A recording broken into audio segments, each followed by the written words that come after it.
Learn to be super successful. Subscribe to my channel, Meathead.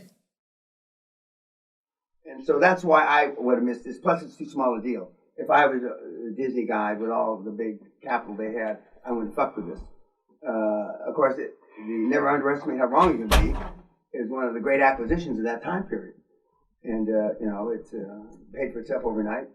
The other thing is, from a Disney point of view, was and at that time, they didn't know that Jobs was going to step away and just go back to Apple. So you forget the fact I lost money, but the other three things, I mean, it's too many checks in the negative column. But I don't peel back onions the way the true analytics of a deal. So I would have missed this. But if I remember correctly, one's selling at 40 times earnings and one's selling at 15 or 18 times earnings.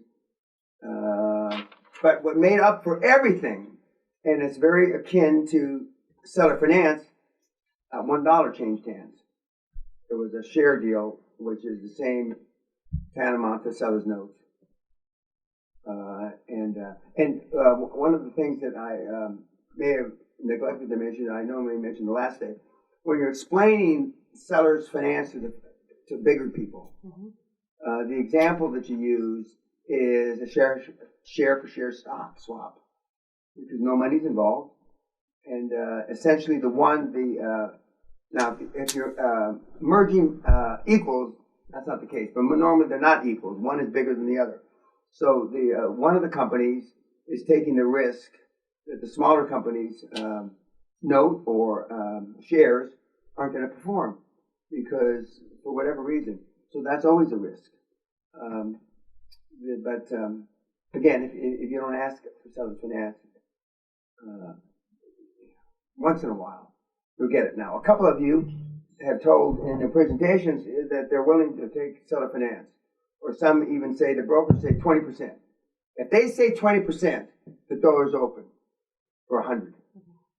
The only reason he doesn't want 100 is he's not going to get paid. But as soon as you tell the broker he's going to get paid, then the whole landscape changes. And when they ask you, another question that came up, when they ask you, well, have you ever done this before? No, he says, we have 175 years of board experience and have done all kinds of transactions. Now, the truth be known is most of your board, if not all your board, have never done a seller finance deal because they haven't heard of it before. But you get around that by saying, we've done all kinds of transactions, A to Z. 185 years experience, which is true, except the only one that they probably haven't done, you leave that one out, is that they haven't done a seller finance. But now, more and more, in different parts of the world, they're understanding the seller finance. And when the SBA says it's a case-by-case deal, we're not guaranteeing, but we will consider seller finance. And they're at the very conservative end of the lending spectrum. It's more or less arrived. And seller finance has really arrived in the last 5 years, more or less, maybe 6. But before, the only people that were doing it were kids that were trained here, and myself before I started doing this. It's one of the reasons I was able to do so many deals, because we had big portions of the transaction where we didn't have to come up with the money. Because one of the asset classes that rarely cash flow covers debt service is oil and gas exploration. Just hardly ever, unless they're taking back paper and then selling part of the dream to them and giving them part of the holding company. You don't suggest it right now for us to do stock purchases, though? No, I'm not saying that. Some of the assets, you brought it up this morning.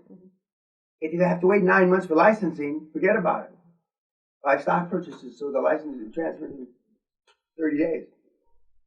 And when they tell you they're going to transfer in 30, 45 days, I'd like to see last year's in the state of Carolina or state of Texas, wherever you are, how long did it take for the license change hands. But what if there's no licenses involved? I have a seller that would prefer for us to do a stock transaction because but some of the licenses are null and void upon transfer of more than 50% of the company.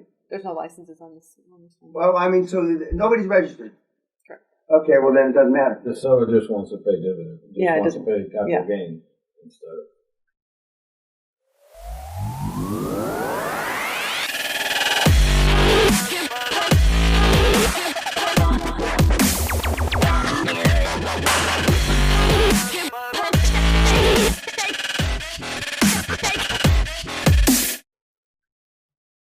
Capital gains instead of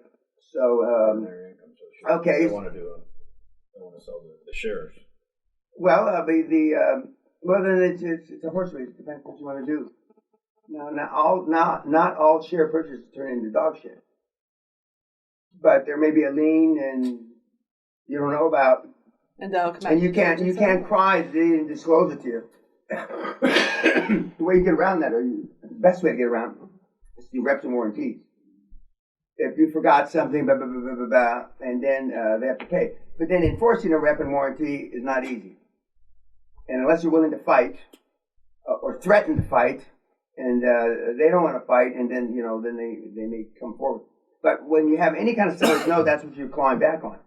When these ugly black swans appear in the horizon, you can reduce your payment. We had a guy who bought a veterinary clinic in Brooklyn, and not 100% of the stuff that they lie about, but almost 100%. And it was enough to take $500,000 of the note, and so then the note was forgiven. It's going to be at least $400,000 or $500,000, maybe $600,000 when they got. And so they said, okay, fine. And they said, so that leads me to believe if they gave him that easy, it's probably $1 million. Yeah, because they're not caving in like that. But that's with the reps and warranties, and that's why the reps and warranties are so damn important. And that's why your transaction lawyer in house will have a feel for it, and that's why you want him to have or her to have practiced law not 40 years ago. We got a couple guys that have Harvard law professors on their board, retired Harvard law professors. They're 88, great names. Did great cases in front of the Supreme Court 50 years ago. And when they're on the board, guys, they don't have law clerks to turn over the cases to study. They have to know the shit themselves.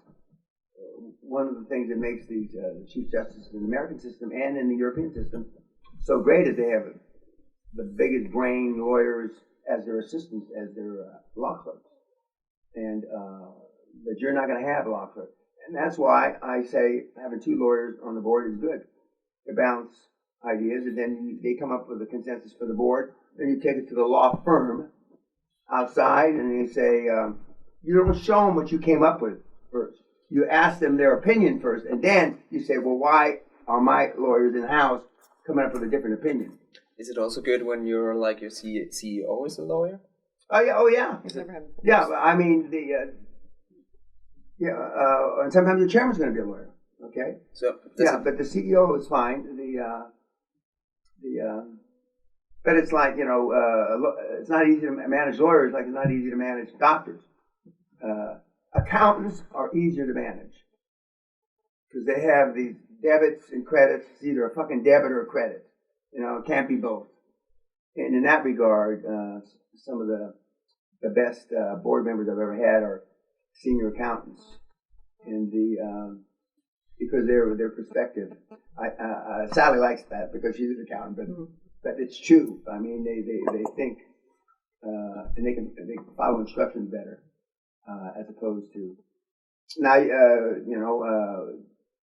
Getting artsy craftsy people on the boards is tough. It's tough to manage. I mean, what kind of? I believe in ethnic diversification. I believe in all that, but when you have to have 2 or 3 people on the board that are artsy craftsy actors or that, I mean, because they're making decisions. I told the last group, it was a privilege to meet all those big actors that I did. But if I hadn't, I wouldn't be any different. I wouldn't be as biased against show business, I feel personal when you lose $25 million, and I didn't lose it. Did I gain $25 million in experience? No. But I know enough for me anyway, to stay away from that. And as I said, that's one of the primary things that was gnawing in the back of my head when I looked at this deal. And even in the newspaper, when they first announced it, and I said, well, fuck, they're never going to be able to match this. People are all fucking psychos. And when I was in the business, doing cocaine, right, take a shot and then take a line, then shoot again and take another line. Now I'm told it's cleaned up, but it's not that cleaned up. But the casting couch was alive and well then, and I'm sure it's still alive. It's just with all the publicity and all the alleged perverts that have been doing this stuff. What else? How'd they manage to make that culture work? No. Well, first of all, they kept it separate. But that wasn't announced. If that had been announced, wow, then it's got a chance. But normally, the big company swallows up the small company. And the big company, in this case, were suits. And the small company now, they weren't wearing flip-flops and boxer shorts, but close to the flip-flops and boxer shorts. And the suits, I knew, there was even some schematics where they were going to put Pixar, and they were going to, for the first 2 or 3 years, they were going to put them in with the regular Disney staff, who were suits, and the shit would have just hit the fan. Then they said they were going to build a separate compound associated or next to the Disney offices.